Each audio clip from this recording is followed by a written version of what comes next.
bạn, mình là Châu Ngọc. Chào mừng các bạn trở lại với Fly with Jam. Hiện tại thì mình đang ở Thụy Sĩ và chính xác là thành phố Geneva. Đối với Emirates thì các tiếp viên sẽ được cho một cái phòng riêng như thế này và chỉ có một mình thôi, thì để đảm bảo rằng là bạn có một cái giấc ngủ tốt để đảm bảo cho chuyến bay tiếp theo.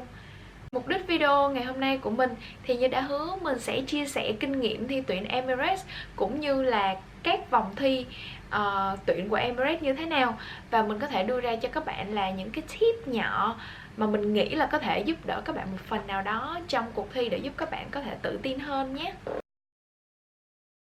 Đến với vòng thi đầu tiên, tại sao mình lại xài từ chọn mạch gửi vàng?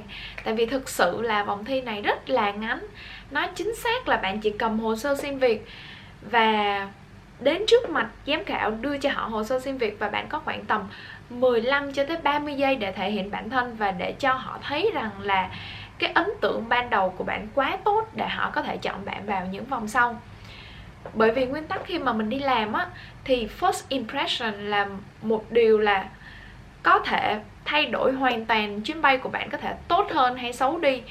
Cho nên là họ quan niệm rằng là trong vòng 15 đến 30 giây đó thì họ sẽ quan sát bạn, xem cái ấn tượng đầu tiên của bạn là như thế nào. Kinh nghiệm của mình là bạn đừng để họ chủ động chào bạn, mà bạn hãy chủ động làm chuyện đó trước. Khi mà bạn tiến đến để đưa CV cho họ thì bạn có thể nở một nụ cười thật tươi và chào họ là good morning, hoặc là how are you today, how do you feel, chẳng hạn như vậy. Thì mình nghĩ rằng là bạn đã có một ấn tượng rất là tốt khi mà bạn biết quan tâm đến đối phương như thế nào. Đối với mình thì mình nhớ rằng là ngày hôm đó họ chỉ hỏi mình đúng một câu duy nhất thôi là are you studying or working? Chỉ có như vậy thôi. Và họ bảo mình là đi ra ngoài và đợi kết quả.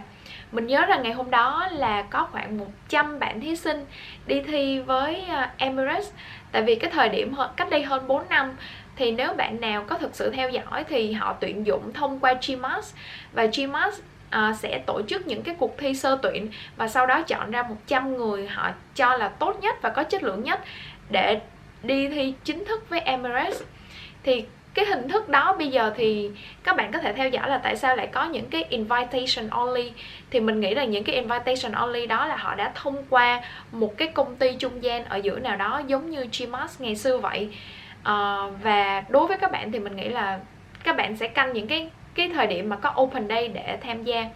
Thì hình thức tham gia sẽ các vòng cũng sẽ là giống nhau thôi, nhưng mà có điều họ sẽ mệt hơn vì họ sẽ phải lọc lựa nhiều hơn. Cũng đồng nghĩa với việc là cái vòng đầu tiên họ sẽ tuyển chọn khá là gắt gao để vô những vòng sau họ có thể rút ngắn cái số lượng thí sinh lại. Vòng thi thứ hai đó là vòng teamwork. Một điều lưu ý là nếu các bạn được xếp vào cùng một nhóm thì các bạn hãy nghĩ là đây là đồng đội của mình, sống chết có nhau các bạn nhé. Họ không phải là đối thủ của mình, nên hãy cùng nhau cố gắng và cùng nhau tỏa sáng để làm cho ban giám khảo cảm thấy là bạn là những người xứng đáng được chọn vào vòng trong. Cụ thể chi tiết thì vòng đầu tiên họ sẽ chia bạn thành một nhóm gồm 3 người, một nhóm nhỏ. Thì họ sẽ đưa cho bạn một cái tấm hình có in một cái vật dụng nào đó. Thì họ sẽ bảo rằng là ngoài cái công dụng thông thường của cái vật dụng này thì các bạn hãy tìm ra 3 công dụng khác đặc biệt hơn và thuyết trình cho họ nghe. Ok, mình sẽ cố tìm một cái gì đó ở quanh đây để có thể làm một cái ví dụ cho các bạn nhé. Ok, mình chỉ tìm được một cây son thôi, là ngay cạnh cái giỏ đi làm của mình. Thì ví dụ như khi mà nhóm làm việc 3 người, họ đưa cho bạn một cái tấm hình về cây son này và họ bảo rằng là, ví dụ rằng là cây son này công dụng bình thường đó là trang điểm, là make up, thì bạn hãy tìm ra 3 công dụng khác ngoài cái chuyện make up đó và sau đó bạn sẽ thuyết trình trước mặt mọi người. Cái thời điểm mà họ cho bạn để thảo luận nhóm thì trong vòng khoảng 2 phút đó thì các bạn nên dành một chút xíu thời gian để giới thiệu về bản thân. Tại vì khi mà các bạn nên nhớ rằng là đi làm cũng vậy, và kể cả trong chuyện phỏng vấn thì khi mà các bạn được kết hợp thành một nhóm thì các bạn nên biết tên của nhau và nên giao lưu một chút xíu trước khi mà nhảy thẳng vô vấn đề là bàn bạc là cây son này là như thế nào, và các bạn quên mất cái chuyện là cái người ngồi cạnh mình tên gì các bạn nhé. sau khi mà giới thiệu về bản thân xong thì bạn bắt đầu tìm ra 3 công dụng khác của cây son này. Thì các bạn đừng quá lo lắng. Giả sử trong nhóm các bạn có một người đó quá nhạy bén, quá nhanh nhẹn, bạn ấy có thể tìm ra được 2-3 ý tưởng, thì các bạn đừng ngại ngần mà hãy chia sẻ ý tưởng đó với lại đồng đội của mình. Mục đích ở đây là các bạn dành khoảng tầm 30 tới 45 giây thật là nhanh để tìm ra được 3 công dụng. Sau đó các bạn còn phải đưa ra một cái cách thuyết trình làm sao để cho các bạn thật sự nổi bật và tự tin nữa cơ. Đối với cây son này thì ngoài công dụng về make up thì các bạn có thể dùng để viết một cái bức thư tình yêu nào đó, thì các bạn có thể dùng nó là một cái signature, là bỏ một cái đôi môi lên để thể hiện tình yêu của mình chẳng hạn. Thì đó cũng là một cách. Cái công dụng thứ hai thì các bạn có thể dùng để take note. Tức nghĩa là các bạn xem nhiều phim lãng mạn thì họ có thể là dùng cây son để viết lên trên một tấm gương nào đó một cái lời nhắn nhủ nào đó đối với một ai đó chẳng hạn. Thì đó cũng là một cách thứ hai mà các bạn tìm ra. Cách thứ ba thì có thể rằng là tô màu chẳng hạn. Ví dụ như các bạn vẽ ra một cái gì đó, một hình nào đó, và các bạn thiếu mất một cái màu thì các bạn có thể dùng cái màu son mà bạn đang có. Chẳng hạn như là màu đỏ là rất là dễ, hoặc là cái màu của mình đây là màu da, không sao hết. Quan trọng là bạn nói rằng một cái công dụng nào đó ngoài việc trang điểm thì bạn có thể nói là dùng để tô màu chẳng hạn. Thì đó là cách mà bạn đã tìm ra được 3 công dụng khác nhau, ngoài chuyện là cây son sử dụng để làm đẹp và để make up. Vấn đề quan trọng hơn đó chính là thuyết trình. Thì mình nghĩ rằng là nếu các bạn có cơ hội thuyết trình nhiều trong nhà trường thì các bạn cũng biết rằng là một khi mà các bạn đứng dậy theo nhóm để thuyết trình, thì các bạn nên giới thiệu sơ qua về nhóm của mình, tên các thành viên trong nhóm, và có sự chuyển tiếp thuyết trình giữa các nhóm. Bạn nên nhớ rằng là việc thuyết trình bạn phải chia đều cho tất cả mọi người trong nhóm để đảm bảo rằng các thành viên trong nhóm cùng nhau tỏa sáng. Tuyệt đối không nên một mình bạn là người nói hết tất cả mọi thứ và để hai thành viên kia chỉ biết đứng giống như là bù nhìn.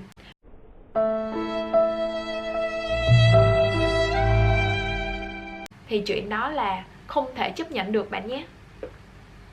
Có một lưu ý nho nhỏ trong chuyện là nếu như mà bạn không phải là người thuyết trình và bạn là người ngồi ở dưới, thì các bạn lưu ý là các bạn tuyệt đối phải là người lắng nghe. Cho dù là nhóm bạn còn lấn cấn một số vấn đề gì đó, nhưng mà hãy tạm gác chuyện đó qua. Tại vì bạn đang đóng vai trò là người nghe, và họ cực kỳ không thích cái lúc mà một ai đó đang nói và bạn nói chuyện, bạn không thể hiện được sự tôn trọng trong quá trình mà nghe các bạn khác thuyết trình các bạn nhé. Sau khi kết thúc một nhóm 3 người thì họ sẽ gộp bạn thành một nhóm 5 người. Thực sự ra là giữa cái nhóm 3 người và nhóm 5 người, cái phần ở giữa thì họ sẽ không loại ai hết. Họ sẽ chỉ gom bạn lại, gom các bạn ngồi gần lại thành một nhóm lớn hơn. Và sau đó họ sẽ đưa cho bạn một cái chủ đề gì đó. Ví dụ như cái thời điểm mà mình thi á, thì họ sẽ đưa một cái thành phố nào đó và bảo rằng là các bạn hãy đóng vai làm hướng dẫn viên du lịch và giới thiệu thành phố đó đến với mọi người. Thì cũng khá là may mắn vì nhóm của mình vào thời điểm đó thì mình nhận được là Bắc Kinh. Thì đúng là Bắc Kinh rất là dễ nói, tại vì Bắc Kinh thì có Vạn Lý Trường Thành, Bắc Kinh thì có việc quay Bắc Kinh, có các trang phục truyền thống chẳng hạn như vậy, thì khá là dễ. Nhưng mà có một số bạn sẽ dính đến như kiểu là Barcelona, hoặc là những thành phố châu Âu mà hầu như là nó sẽ vượt ngoài tầm nhìn của các bạn. Có những bạn có những ưu điểm là các bạn đam mê về du lịch, các bạn đã đi du lịch rồi thì điều đó mình không bàn tới nữa, bạn đã trúng tụ rồi. Còn có những bạn là thực ra là rất là ít đi du lịch và không có kinh nghiệm nhiều, thì các bạn sẽ rất là lo lắng khi mà dính đến một cái thành phố nào đó mà bạn hoàn toàn gọi là mù tịt. Lời khuyên của mình cho chuyện này là các bạn có thể tìm kiếm những cái địa điểm mà Emirates bay đến. Tại vì hầu như theo kinh nghiệm của mình thì những cái mà họ hỏi, những thành phố mà họ hỏi thì toàn là những thành phố lớn và có đường bay của Emirates bay đến thôi. Cho nên là bạn có thể lên Google để search về là những đường bay của Emirates thì có khoảng tầm là hơn 120 đường bay và họ đang cố gắng mở rộng hơn, thì các bạn có thể lướt sơ qua, và trong một thành phố thì các bạn có thể tìm kiếm 2 đến 3 điều thú vị về thành phố đó là đã đủ để thuyết trình rồi các bạn nhé. Đối với vòng thi 5 người này thì họ chỉ kêu một vài bạn đứng lên để thuyết trình thôi, vì họ không có thời gian để cho tất cả mọi người thuyết trình lại một lần nữa. Giống như là nhóm 3 người thì họ chỉ kêu bất chợt một ai đó lên thuyết trình. Và thực sự là mình nghĩ rằng là cái người mà họ kêu lên đó là những cái người mà khá là 50-50, tức nghĩa là họ đang suy nghĩ là họ nên loại hay họ nên chọn, cho nên họ cho người đó một cơ hội để thể hiện bản thân thêm nữa. Thì mình nghĩ rằng nếu mà các bạn có rơi vào trong trường hợp đó thì hãy nghĩ rằng đây là cơ hội cuối cùng của mình, cho nên hãy cười thật tươi và thể hiện tất cả những gì mà bạn có thể để đạt được cái cơ hội mà vào vòng trong các bạn nhé. Thi thứ ba sẽ là vòng kết hợp giữa làm việc nhóm và kỹ năng giải quyết vấn đề. Trong vòng thi này thì họ sẽ chia bạn thành một nhóm 8 tới 10 người. Thì họ sẽ đưa ra một cái tình huống, và hầu như các tình huống này thì sau bao nhiêu năm vẫn không thay đổi là bao nhiêu cả. Mình trong thời điểm đó là tình trạng overbook, tức nghĩa là họ chỉ có khoảng 6 ghế trống thôi, và họ có 8 người khách đã trả tiền rồi, và 8 người khách đó đến sân bay. Thì bạn giải quyết như thế nào? Và trong 8 người khách đó thì bạn sẽ chọn 6 người là người nào, và bạn sẽ quyết định loại 2 người là người nào. Thực sự là mình không nhớ rõ chính xác là 8 người đó là người như thế nào, nhưng mà nó là một câu hỏi rất là hóc búa. Trong cái thời điểm đó, khi mà bạn bị áp lực từ mọi phía luôn, và bạn cảm thấy rằng là ai cũng là người quan trọng hết. Ví dụ như chính trị gia thì mình nghĩ rằng là có ảnh hưởng đến việc mà làm ăn kinh doanh của mình hay không. Một người nổi tiếng thì khi mà họ quá nổi tiếng như vậy thì họ chỉ cần viết một cái gì đó lên mạng xã hội thì có ảnh hưởng đến cả cái công ty của mình hay không. Rồi nào là một người viết báo mà lại chuyên viết về vấn đề du lịch nữa chứ, thì có rất nhiều thứ để ảnh hưởng. Và có cả những mình nhớ rồi, còn có thêm một điều nữa là một người khách hàng trung thành, giống như kiểu là Platinum member, hoặc là người đã bay với Emirates rất là nhiều rồi. Thì thực sự những cái câu hỏi đó rất là khó. Nhưng các bạn nên nhớ rằng là ở đây người ta không quan trọng chuyện đúng hay sai. Cho đến cuối ngày, nếu mà bạn loại 2 người nào đó thì họ sẽ không nói 2 người đó là đúng hay sai cả. Nhưng mà điều họ cần thấy ở đây, tức nghĩa là khả năng làm việc nhóm của bạn. Là giữa một cái vòng tròn 8 người như vậy và đưa ra một cái tình huống khá là hóc búa, thì cái chuyện mà xảy ra vấn đề conflict giữa mọi người là có, thực sự là có. Nhưng mà mình khuyên các bạn là đó là điều mà người ta cần tìm kiếm. Tức nghĩa là người ta nhìn trong cái số 8 người đó thì ai là người có đủ bình tĩnh, có đủ bản lĩnh để biết lắng nghe nhiều hơn, để biết tôn trọng ý kiến của đồng đội nhiều hơn, thì bạn sẽ phải là người như vậy nhé. Nghĩ rằng là cho đến cuối cùng thì không có câu trả lời nào đúng và sai cả, mà chỉ quan trọng là cái cách mà bạn thảo luận nhóm như thế nào, và bạn đưa ra một cái ý kiến hợp lý rằng là tại sao bạn lại loại người đó. Và thực sự còn có thêm một vòng nho nhỏ nữa nếu mà họ có đủ thời gian, đó là role play. Tức nghĩa là họ sẽ đóng vai là người khách mà bạn bị loại, và đến gặp bạn thì bạn sẽ trả lời như thế nào để làm cho họ một cách vui vẻ và thoải mái đi về. Thì thường á, cái tips nho nhỏ của mình á là bạn có thể offer những cái promotion, hoặc cho họ một món quà nào đó. Ví dụ như ngày hôm nay họ không lên tàu được thì bạn có thể nói là bạn xin lỗi, nhưng mà bạn có một cái chuyến tàu tiếp theo trong vòng nửa tiếng nữa thôi, thì họ có thể lên cái chuyến tàu đó. Đặc biệt là trong lúc mà họ chờ đợi cho chuyến tàu tiếp theo thì bạn có thể offer họ một cái bữa ăn tối, hoặc là ngồi chờ ở đâu đó, rồi cộng thêm cho họ những cái gift voucher, hoặc là những cái gì đó mà bạn cảm thấy nó thỏa mãn và hợp lý. Nhưng bạn nên nhớ rằng là đừng nên offer những cái gì quá sức lớn lao, tại vì bạn phải hiểu rằng là bạn đang đứng ở vị trí của công ty nữa. Vì đối với công ty mà khi các bạn đưa cho khách quá nhiều thứ như vậy thì công ty cũng đã thâm hụt ngân sách rất là nhiều rồi. Cho nên là bạn phải cân bằng được hai chuyện là làm cho khách vui. Đúng, sẽ có đưa những cái món quà, sẽ offer một số thứ, nhưng đồng thời cũng đối với bên công ty là phải chấp nhận được. Bạn phải biết cân bằng hai thứ đó như thế nào nhé. Và vòng thi thứ tư là vòng thi tiếng Anh. Thì vòng thi này thực sự ra thì cũng không có gì là quá khó. Tại vì theo mình biết là họ có khoảng tầm 5-6 đề tiếng Anh. Và tất cả các bạn sẽ vào một cái phòng hội trường lớn và họ sẽ phát đề cho các bạn để làm bài text tiếng Anh. Thì mình nghĩ rằng là khi các bạn vô được đến vòng này rồi thì khả năng tiếng Anh của bạn sẽ không có gì phải đáng lo ngại. Tại vì tất cả các vòng trước thì hầu như họ loại là 50%. Nhưng mà đến vòng tiếng Anh này thì xui lắm thì chỉ có 1-2 bạn là bị rớt vòng tiếng Anh này thôi. Điều đó là điều rất là tiếc. Và tiếng Anh này thì đa số sẽ là tiếng Anh cơ bản thôi. Tức nghĩa là đọc một cái biển hiệu, bạn có thể thấy, mình nhớ mang máng được rằng là ví dụ như ở trước thư viện có treo một cái tấm biển làm việc từ thứ Hai cho đến thứ Sáu, giờ mở cửa, giờ đóng cửa. Thì các câu hỏi ở dưới sẽ là thư viện sẽ mở cửa vào ngày nào, chẳng hạn những cái dạng câu hỏi đọc hiểu rất là đơn giản như vậy thôi.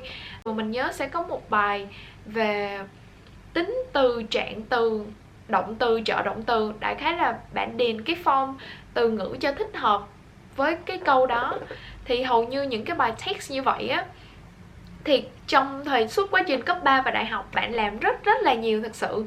Cho nên là mình nghĩ rằng là bạn không có gì phải quá lo lắng cho vòng thi tiếng Anh này cả nhé.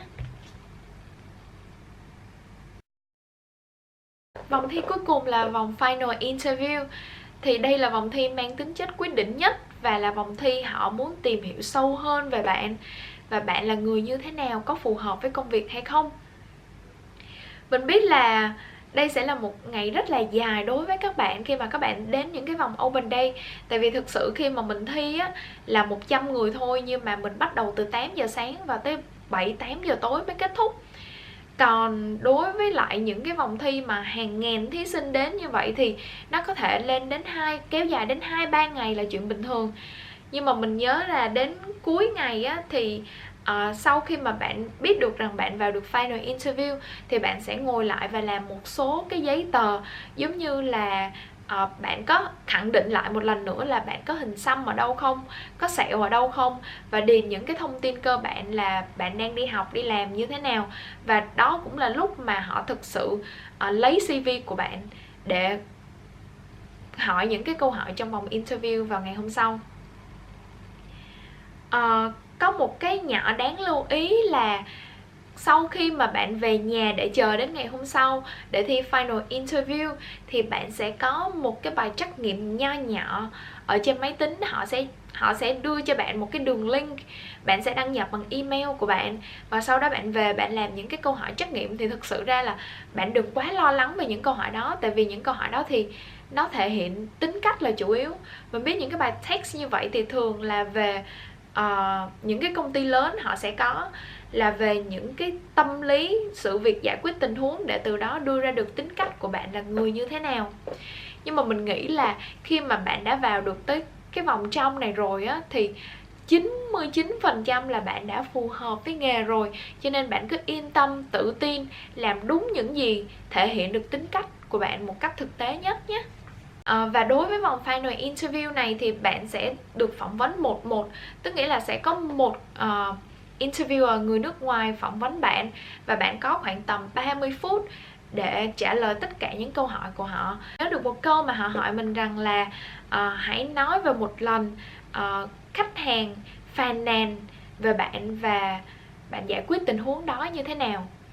Và điều đáng lưu ý ở đây là sau khi bạn trả lời tình huống xảy ra xong và cái sự việc mà bạn giải quyết như thế nào thì họ sẽ hỏi thêm bạn rằng là khách hàng lúc đó có vui hay không sau khi mà bạn giải quyết. Và bên cạnh đó là về phía quản lý của bạn nói gì về vấn đề bạn giải quyết như vậy, và bạn có thông qua quản lý trước khi mà bạn offer cái chuyện đó cho khách hàng hay không. Thì đó là tùy vào những cái tình huống cụ thể mà bạn có thể đưa ra những cách giải quyết xác đáng nhất. Có một điều mình rất thích ở Emirates là họ dựa vào kinh nghiệm và cách giải quyết tình huống của bạn để đánh giá rằng bạn là một con người như thế nào.